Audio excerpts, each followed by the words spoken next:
오늘 이 본문에는 몇 명의 그 주인공들이 나와요. 여러분들이 성경을 읽는 그 방법 중에 하나가 그 소설에는 그 몇 가지의 요소가 있잖아요. 이야기에는 항상 요소가 있어요. 그 중에 제일 중요한 것 중에 하나가 캐릭터예요.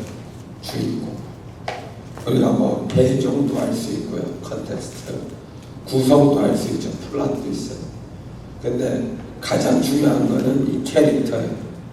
오늘 이 성경에 나오는 캐릭터가 어떠한 방향으로 결정을 해나가는 것들을 통해서 여러분들이 인생의 중대한 문제들을 결정해야 할 때 무엇을 의지할 수 있을지에 대해서 한번 이야기를 해보고자 해요. 그 이유는 요즘에 많은 크리스찬들이 관계 중심적으로 사역이나 그 목회를 진행하다 보니까 어떤 일을 결정할 때 주저주저하고 그 단서를 잡지 못할 때가 너무나 많이 보여요. 그리고 우리 세대가 또 이렇게 극단적인 개인주의를 달리고 가치관이 무너진 포스트 모던을 살다 보니까 누가 누구에게 무엇이 옳다라고 하는 것이 절대 먹히지 않는 세상이 되어가고 있어요.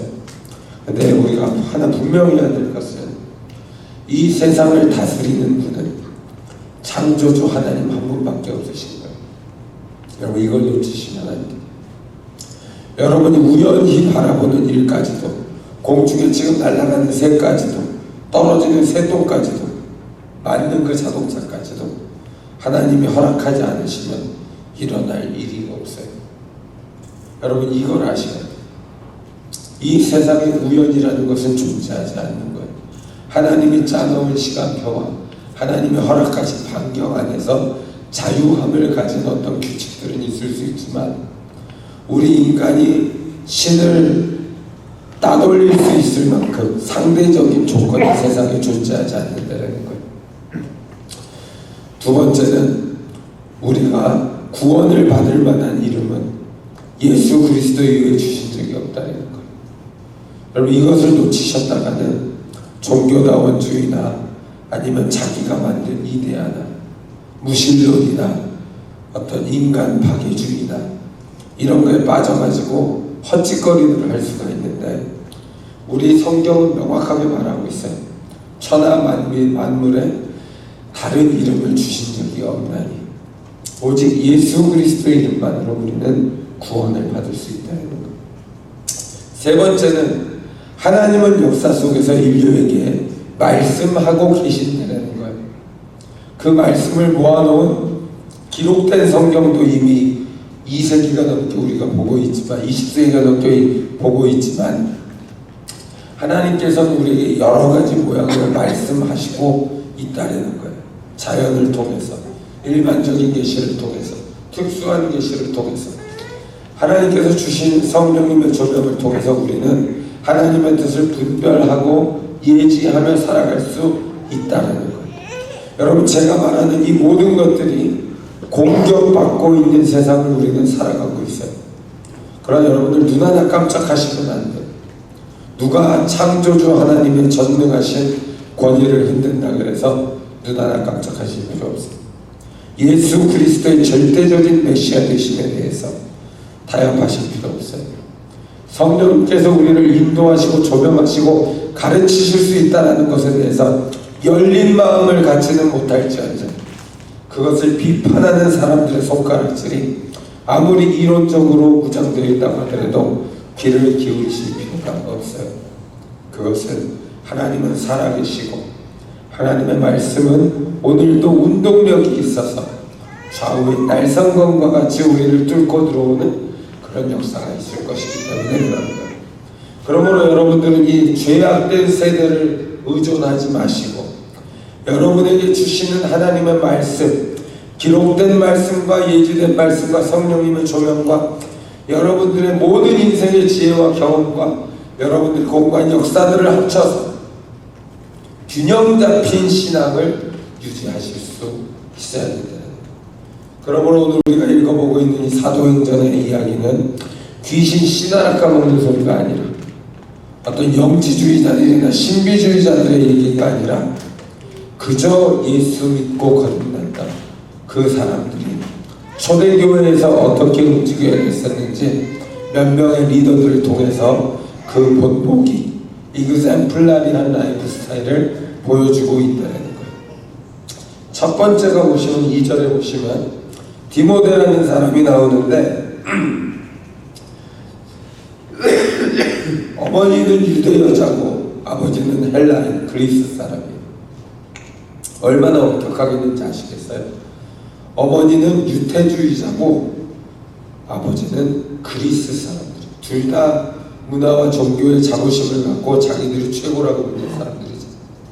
근데 디모데는 그 두 지역 루스드라와 이고니온에 있는 형제들에게 어떤 사람이라고 말하고 있어요?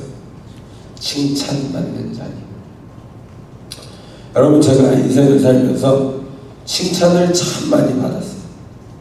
저를 미워하는 사람도 비판하는 사람도 많았지만 제가 살면서 칭찬을 정말 많이 받아본 것 같아요. 여러분들이 예수 믿는 사람으로서 살아갈 때 여러분들의 인성과 여러분들의 정직성과 여러분들의 어떤 사랑과 그런 배품과 나눔의 삶을 통해서 여러분들 옆에 있는 사람이 여러분들을 칭찬할 수 있어요. 다른 사람의 칭찬을 구하기 위해서 비굴하게 타협하고 비겁한 행동을 하거나 타협하는 그런 수를 두는 것은 절대로 아니에요. 욕을 먹어야 할 땐 욕을 먹어도 좋아요. 그러나 하나님과 사람들 앞에, 하나님과 하나님의 사람들 앞에서 여러분들은 칭찬받는 사람들이 되셔야 돼요.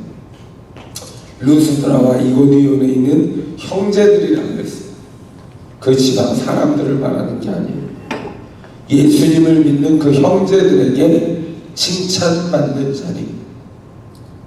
여러분, 여기 있는 모든 아이들부터 어른들까지 우리 동학교의 교인이라면 우리 믿는 형제들, 누구를 막론하고 예수 믿는 사람들에게, 진정으로 예수를 믿고 거듭난 사람들에게 칭찬받는 교인들이 되시기를 예수님의 이름으로 축원합니다.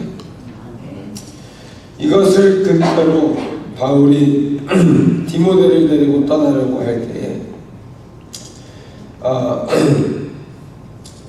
이 4절에 보시면 바울과 디모데가 다니면서 적정한 규례를 그들에게 지키게 하니. 자, 이 사람들은 절대로 유대 율법주의자들이 아니어요. 그래서 규례를 지키게 하니가 아니라 적절한 규례를 지키게 하니. 어떠한 적절한 규례예요? 예루살렘 공의회가 결정한 것. 여러분, 교회를 우습게 보실 수가 없어요. 교회가 연합체를 이루고 공의회를 이루고 저도 비판이 많은 목사고 저도 냉철한 이성을 갖고 있지만 여러분, 교회 공의회가 말씀대로 결정한 것을 여러분들이 따르실 줄 알아야 돼요. 그것이 빠져있는 사람들은 하나님 앞에 무례한 사람들이. 여러분, 제가 괜히 넥타이를 메고 여기 나와 있는 게 아니에요. 교회 공의회가 이런 걸 결정한 적은 없어요. 그러나 제가 갈브스톤 바닷가에서 받은 은혜로 비키니를 입고 여기 나와 있다는 생각을 해요. 그러한 부적절한 문화를 굳이 만드실 필요가 없어요. 여러분이 아무리 자유롭고자 해요. 여러분, 예배를 드리는데 제가 교회를 다닐 때 젊었을 때 지금도 제가 위험한 사람이지만 여자들이 이쁜 여자들 보면 이제 한 번씩 꼭 봐야 돼. 근데 1000명이 중등부 고등부가 앉아서 예배를 드리는데 나시를 입고 앉아서 똥꼬 바지라고 그러잖아요. 반바지는 이렇게 막 V자 있는 바지. 나시를 입고 그런 바지를 딱 입고 들어오니까 우리 사역자 중에 한 분이 목사님이셨던 것 같은데 그러시는 거예요. 교회에 그런 옷을 입고 오지 마세요. 여러분, 제가 그래가지고 여러분들한테 그런 말을 하는 거예요.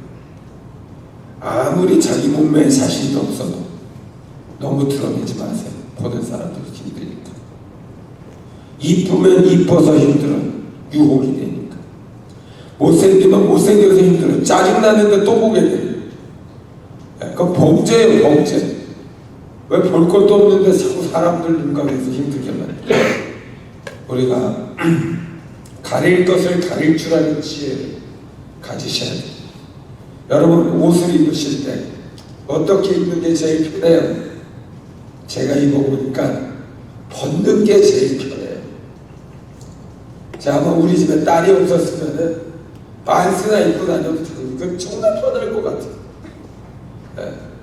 하루는 반스도 이렇게 입기 귀찮아가지고 파자마를 입고 잤더니 너무 편해. 너무 편해.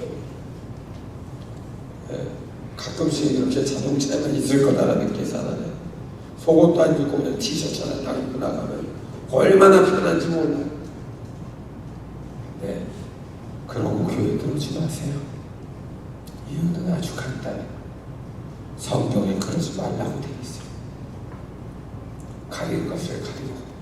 우리 여자들은 바울 서신에 따르면 머리도 가리라 그랬잖아요. 어지간히 이쁜 사람들은 다 가리라 이거예요. 근데 그렇게 여러분들이 절도 있는 삶을 살아가야 되는 이유가 있어요. 그것은 연약한 사람을 강하게 만들기 위한 거예요. 여러분, 여기 있는 목사는 40몇 년이 되도록 범죄한 적이 없어요. 내 원칙에서 흔들린 적도 없고, 마음의 범죄와 혈기와 음란과 이런 것들과 싸우기는 하지만 절대로 법을 어기거나 범죄한 적이 없는 사람. 그런데 이런 위험을 무릅쓰고 여러분들한테 이런 이야기를 하는 것은 우리 중에 연약한 사람이 넘어지면 안 되기 때문입니다. 내가 넘어질까봐 그러는 게 아니라 연약한 사람들, 우리 바깥에 주변의 사람들을 보고 있는데 그 사람들이 연약하면 안 되기 때문에 그런 거예요. 여러분들이 항상 행동고지를 하실 때, 몸가짐을 하실 때 내가 편한 대로가 아니에요.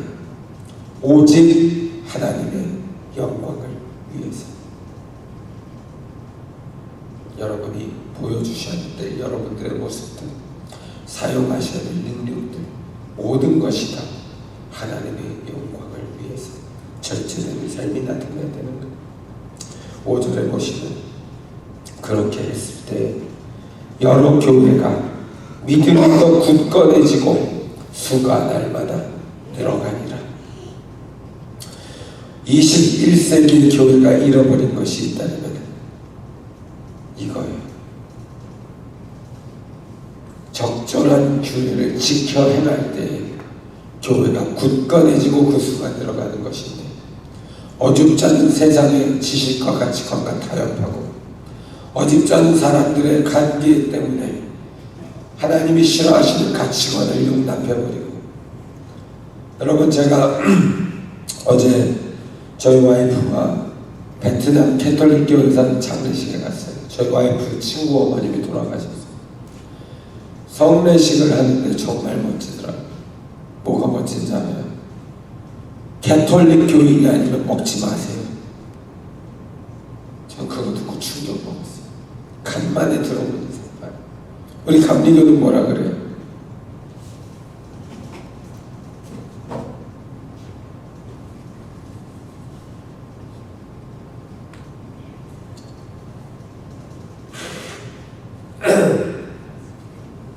우리 감리교는 감리교인이 아니라도 상관없습니다. 세례도 안 받으셔도 돼요. 그저 주의 몸을 분별하고 죄를 회개한 사람들은 다 나올 수 있습니다. 이렇게 다르죠. 오픈 테이블. 여러분, 저는 이 오픈 테이블을 포기하지 않아요. 왜냐하면 하나님께서 기적적으로 뭔가 하실 수 있는 그 연결점이 될 거라고 믿기 때문에. 그러나 여러분, 예수님의 몸을 분별하지 못하는 사람이 성찬을 받을 수 없다는 것은 우리 감리교도 똑같아요. 어디 감히 동성애를 인정하고 종교다원주의를 표방하고 예수의 이름을 없이 여기는 사람들이 교회에 들어와가지고 횡포를 저지를 수가 있냔 말이에요. 여러분, 이것은 아닌 거예요. 적절한 규례에서도 아닌 거예요. 주일을 우습게 알고 안 지키고 놀러나 다니고 이러한 것들 아닌 거예요. 11조 내라는 것을 우습게 알고 하나님 앞에 연보계와 중보를 통해서 가난한 이웃들과 전도와 선교를 돕는 것을 우습게 알고 자기 멋대로 돈을 쓸 수 있는 이런 사람들 아닌 거예요. 아이들을 키울 때 하나님 앞에 무릎 꿇게 하지 아니하고 자기 멋대로 이 세상의 쾌락을 쫓아 살게 만드는 그러한 자유방임주의 교육 따위는 틀린 거예요. 적절한 규례를 따라서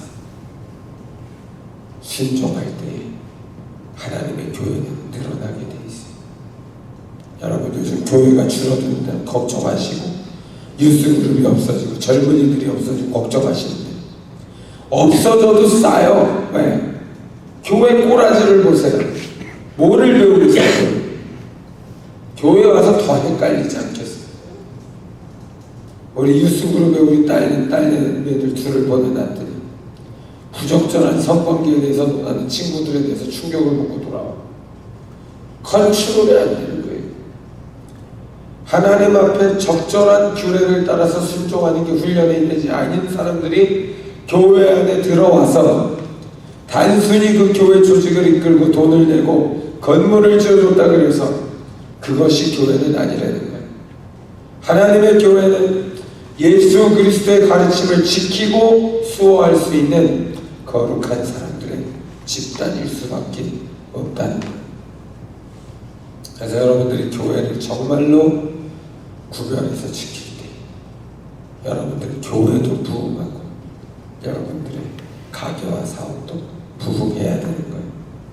우리가 핍박을 받는 이유는 하나님이 작정하신 때 정하신 사람들이 받는 거예요. 휴전시에 전쟁이 없는 평화시에는 우리는 하나님의 복을 받아 누리게 되어 있는 거예요. 심지어 극심한 상황 속에서도 마치 시위대들에 갇힌 예레미야가 떡을 얻어먹듯이 하나님이 선택하신 사람은 일용할 양식을 공급받는 거예요. 우리 동학교의 우리 어린아이들부터 어른들 여러분들이 인생 끝까지 하나님의 말씀 배신하지 않고 하나님 앞에 방정맞지 않고 규례와 절도를 지키시면서 복받는 인생들 되시기를 예수님의 이름으로 축원합니다. 세 번째는 7절을 보시면 무시야 앞에 이르러 비두니아로 가고자 했으되 예수의 영이 허락하지 아니하시는지라.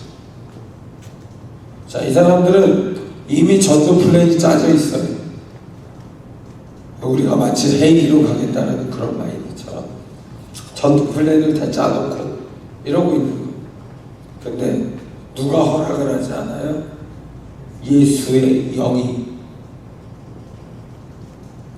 오늘 여러분들이 제가 설교를 하러 나왔는데 우리 중에 한 사람이 여기 나와서 예수의 영께서 허락하지 아니하십니다. 목사님 설교를 하지 마시죠. 어떻게 될까요? 역사 속에 회중교회라는 사람들이 있었어요. 컨그리게이셔널 처치, 회중교회. 이 사람들은 목회자의 권위를 인정하지 않았어요. 왜? 성령께서 임재하시면 모두가 다 말씀을 전할 수 있기 때문에 우리는 동일한 회중이다. 우리 감리교회의 전신인 유나이티드 브레드런 처치, 형제교회 역시 그러한 철학을 갖고 있었어요. 어떻게 해요? 모임 가운데 기도하라고 성령을 받은 사람이 일어나서 말씀을 기도하는 거예요.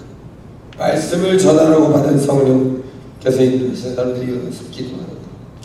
이러한 무브먼트들을 오늘 사람들이 뭐라고 그래요? 신사도주의다, 세대주의다 이러면서 몰아붙이기를 시작하고 있는 거예요. 여러분, 군액이 무서워서 장 못 담근다고 차라리 신사도주의 흉내 한번 내보세요. 세대주의 흉내 한번 내보시라고요. 여러분이 오늘 이 자리에 나올 때까지 예수의 영이 나를 허락하셔서 이곳까지 왔노라라고 고백하는 그 고백을 잃어버리시면 안 된다는 거예요.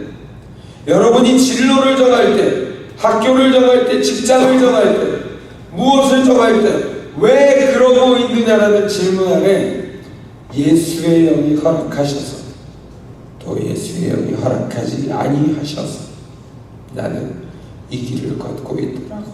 여러분들은 고백하실 수 있으셔야 된다는 거예요. 그것은 내 말이 주의 뜻이다 라고 우기는 잘못된 사람들과 동일시해야 되는 게 아니에요.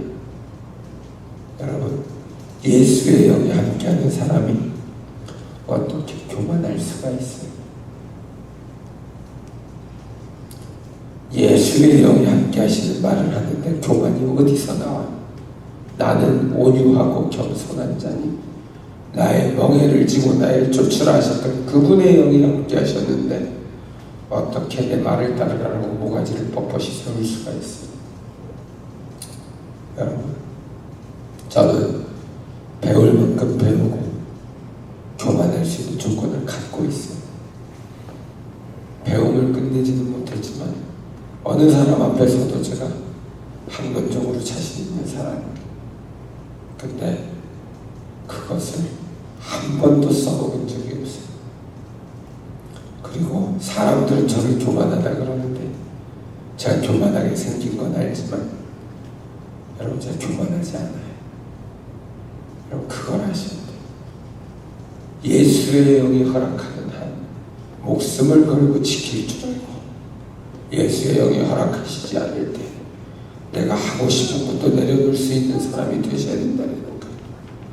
오늘날 많은 크리스천들이 이것을 반대로 행동하고 있기 때문에 예수의 영이 뭐라고 떠들든 간에 듣지도 않고 예수의 영께서 말씀하셨다고 했더니 콧방귀를 끼면서 비판을 하고 손가락질을 하고 또 예수의 영의 말씀대로 살고자 하지 않는 그 마음들, 어떻게 하지 말라고 하는 건 그대로예요.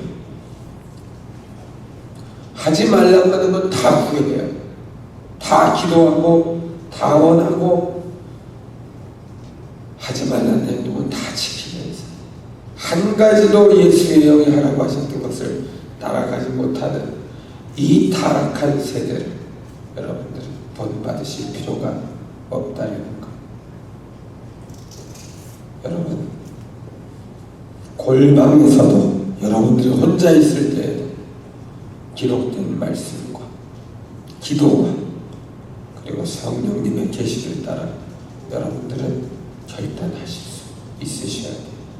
무화과 나무 잎이 마르고 포도나무가 열매를 맺지 못하고 감람나무가 소출이 끊기고 외양간에 송아지가 없어도 난 여호와로 인하여 즐거워하리로다 했던 그 고백이 이 시대를 살아가는 크리스천들이라면 분명히 여러분들 마음속에 있으셔야 된다는 거예요. 그 고백이 있을 때라도 예수의 영이 허락하시지 않으시면 내 고집 정도는 꺾어버릴 수 있는 결단을 하셔야 된다는 거예요. 내가 좋아하는 것을 따라 가는 그런 삶이 아니라 예수께서 원하시는 곳이 어디냐는 거예요. 오늘 바울과 디모데의 팀은 그곳을 발견했어요. 그곳이 어디였어요? 마케도니아예요. 마케도니아. 지금도 집시 여인, 온통 집시들이 헛돈으로 다니는 그 마케도니아 지금 종교적으로 타락하고 문화적으로 고립되고 경제적으로도 별 볼 일 없어서 소외받는 그 지역에 바울의 2차 선교 여행의 목적지 첫 출발 지점이 되어서 바울과 디모데가 도착하고 있는 거예요. 왜? 예수의 영이 내 계획을 허락하지 않으셨기 때문에 예수께서 인도하시는 그곳을 환상을 보고 쫓아가는 곳이 마케도니아라는 곳이 준비되어 있지 않아요.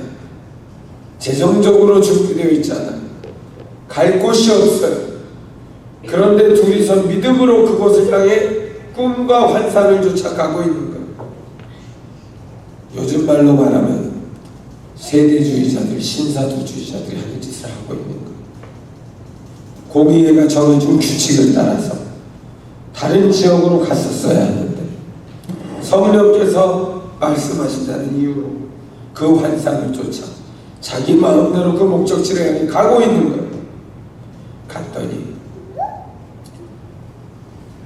앉아있는 여자들한테 괜히 말을 걸게 되는 거예요. 왜? 괜히 주의 말씀을 한번 나눠보고 싶었다 이거. 저희 와이프가 들으면 뒤지게 얻어맞을 일이에요. 남자들이 가서 여자들 앉아있는데 그 당시 시절에 예수의 이름으로 추근덕거리면서 간다는 게 쉬운 게 아니에요. 근데 거기서 자주장사 루디아를 만나는 거예요.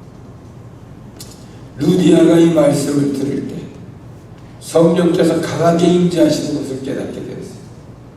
루디아가 입을 열었어요. 만약에 내가 너희들이 전하는 예수를 믿는 자인 줄 확신하거든 우리 집에 와서 거해라. 오갈 곳이 없는 사도들에게 집에 거할 장소가 허락되는 거예요. 자주장사 루디아가 단순히 돈이 있어서 일을 한 것이 아니에요. 예수의 말씀을 듣고 감동이 임했는데 여러분 처음 만난 사람 집에 갈 수 있어요? 없어요? 없어요.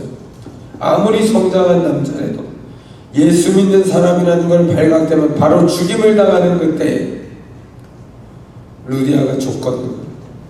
너희들이 만약에 내가 예수 믿는 사람이라는 것을 인정하거든 내 집에 와서 유하라. 여러분들이 복을 받으셔야 되는 이유가 여기 있다는 거예요. 여러분들이 돈을 버셔야 되는 이유가 여기 있다는 거예요. 예수 믿고 행동할 때 예수를 전하는 사람들을 섬기고 대접할 방한칸에 있어야 되지 않냐 이거. 너희들이 내가 예수 믿는 사람인 줄 믿으면 내 집에 와서 유하라는 정도는 해야 교회의 리더고 교회를 세워가는 사람이 되는 거. 여러분 이것을 목적으로 하나님한테 구하셔야 된다는 거예요. 내게 능력 주시면 내가 그것을 이용해서 하나님의 나라를 세우는 데 전념하겠습니다라고 여러분들 결단하셔야 된다는 거예요. 이것이 없이 자기 주머니를 늘리려는 이기적이고 독선적인 사람들이 늘어나니 이것이 기독교가 아니라 개독교라는 말을 듣는 것이 어떻게 당연하지 않을 수가 있는 거예요. 이기적이고 탐심이 가득하고 이 세상의 눈이 돌아가버린 더럽고 추악한 마음을 가진 사람들이 세상을 자랑하는 것으로 신앙의 간증을 삼고 있으니 이것이 어떻게 기독교냔 말이에요. 여러분 세상이 무너진다 하여도 하나님의 말씀은 무너지지 않는 거예요. 세상이 다 끝나고 심판이 온다고 해도 하나님의 심판의 기준은 바뀌지 않는 거예요. 여러분들은 오직 예수 그리스도의 가르침을 따라 그 말씀을 가지고 이 세상을 분별합니다. 사도 바울은 그렇게 가르치는 거예요. 너희는 이 세대를, 이 죄악된 세대를 본받지 말고 오직 성령의 새롭게 되심으로 성령의 새롭게 하심으로 변화되어서 여러분들 이 세상을 변화시키는 삶을 살아가는 것이 로마서의 가르침이 됩니다. 그러므로 여러분들은 이 세상에 썩어질 것들에 대해서 관심을 너무 가지실 이유가 없어요. 제가 살아보니까 필요한 것 이상으로 다 주시더라고요. 어떤 사람들이 그래요. 나는 예수님이 다 뺏어갔다. 나는 예수님이 다 없앴다. 예수를 믿고 따라가느라 내가 이렇게 핍박을 해요. 여러분 그럴 리가 없어요. 예수를 위해서 내가 버릴 수는 있어요. 그런 사람들은 딱 보면 알아요. 그 사람들이 사는 방식을 보면 알아요. 그러나 순교의 각오와 희생의 정신이 없는데 내가 예수를 믿었더니 하나님께서 다 거둬가셨다는 사람은 여러분 애를 퍼질러 놔놓고 먹을 것을 안 주는 부모랑 똑같은 거예요. 하나님께서 그러실 이유가 전혀 없다는 거예요. 여러분들이 착각하시면 안 돼요. 제가 목숨 걸고 주님을 쫓겼다는 지가 벌써 44년이 됐는데 여러분 동학교에서는 목사가 제일 잘 살아요. 이게 말이 되는 소리예요. 죽으면 죽으리라 각오를 하고 살고 있는데 왜 돈은 내 주머니에 다 들어가 있어? 망했다고 하는 순간까지도 아무도 걱정을 하지 않아요. 여러분들이 복을 받으시오. 물질적인 복만을 말하는 게 아니에요. 왜 다 죽어가는 바보 같은 몸을 한 이런 목사만큼도 성경 말씀을 모르고 성경 말씀을 전하지 못하고 노력도 하지 않고 깨달으려고도 하지 않느냐 말이에요. 이제는 우리가 변화되어야 될 때가 왔다라는 거예요. 하나님의 말씀은 지식으로 깨닫는 것이 아니에요. 하나님의 말씀은 여러분이 진심으로 그 말씀을 사모하고 기도하며 읽어나갈 때 하나님이 성령의 감동으로 주시는 그 말씀인 거예요. 핑계될 것이 없어요. 나에게 주시는 개인적인 말씀이기 때문에 하루를 살아도 하나님께 물어보며 사세요. 한 번 무엇을 결정하더라도 하나님께 여쭤보고 하세요.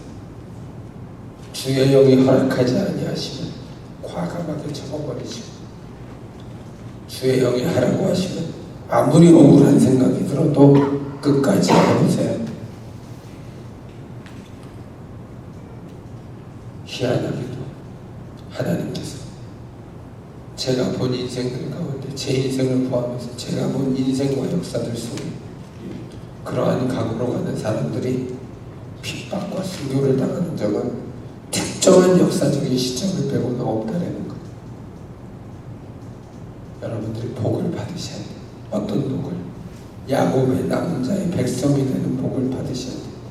그 복은 하나님의 무너진 성전을 보수하고 잃어버린 하나님의 가치관을 회복하고 경건한 모습으로 하나님의 나라를 위해서 힘써 전진하는 하나님의 백성이 되는 그 복을 말하는 것이고, 그것이 그저 가난한 흉내를 내고 희생하는 흉내를 낸다고 해서 되는 것이 아닌 거예요. 일 안 하고 가난한 사람은 여러분 보기 싫은 거예요. 노력하지 않고 무식한 사람들도 보기 싫어요. 그러나 아무리 내가 가진 것이 없어도 열심히 살아가는 사람들에 대해서 하나님은 보장하고 계신다는 것. 여러분, 왕이나 거지나 똑같이 땅의 소산물을 먹게 되어 있어요. 하나님은 오늘도 이 땅을 통해서 우리가 먹어야 될 일용할 양식을 배출하고 계시고, 자연을 통해서 우리가 숨쉴 공기와 물과 모든 것을 허락하고 계시는, 여러분들이 굶고 힘들어야 될 이유는 이 세상에 없어요. 그러나 그러한 때가 다가온다고 하더라도 난 여호와로 인하여 즐거워하겠다라는 고백을 하고 나아갈 때 실제로 그 사람들의 삶이 하나님의 보호와 인도하심을 받는 것들을 많이 보게 되실 거예요. 세상은 갈수록 악해져 가고 있는데 이 시대를 분별하는 삶을 사는 사람들이 너무나 적어요. 물질적인 복을 추구하라는 것이 아닌 하나님의 보호와 인도하심을 바라자는 거예요. 세상의 성공과 번영과 쾌락을 바라는 게 아니에요. 그러나 이 세상을 변화시키고 도전시킬 만큼 증거가 분명한 인생을 살아내자는 거예요. 여러분, 각오를 단단히 하셔야 돼요. 교회와 교단마저도 무너져가고 있는 이런 상황에서 각오를 단단히 하시고 여러분들이 하나님의 말씀에 대한 지식과 성령님을 의지한 분별, 여러분들을 무장하실 때가 되는 거예요. 여러분들, 오늘 이 본문의 말씀대로 우리가 살면서 복음을 들고 뛸 때에 복음을 들고 전하는 사도바울과 같은 인생, 정말 악한 사람이 변화되어 회심한 인생부터 디모데와 같이 착하고 순종적이어서 복을 받는 전도자의 인생, 자주장사 루디아와 같이 이방인이었지만 하나님이 예비하신 복을 받고 이 사도들을 접대하며 교회를 세워나가는 데 동역할 수 있었던 이 평신도 지도자의 인생, 어느 것이 내 몫이 될지는 모르지만 우리가 하나님이 주시는 계획과 인도하신 가운데 거하면 분명히 이 중에 한 사람이 되어 있을 것이라니까. 여러분들의 인생 속 무엇을 결정하시든지 하나님의 성령과 말씀을 의지하시고 기도하며 나아갈 때 여러분들이 궁극적으로 승리하고 기쁨으로 눈을 감을 수 있는 귀한 거룩한 인생이 되시기를 예수님의 이름으로 축원합니다. 이게 하여 주시옵소서.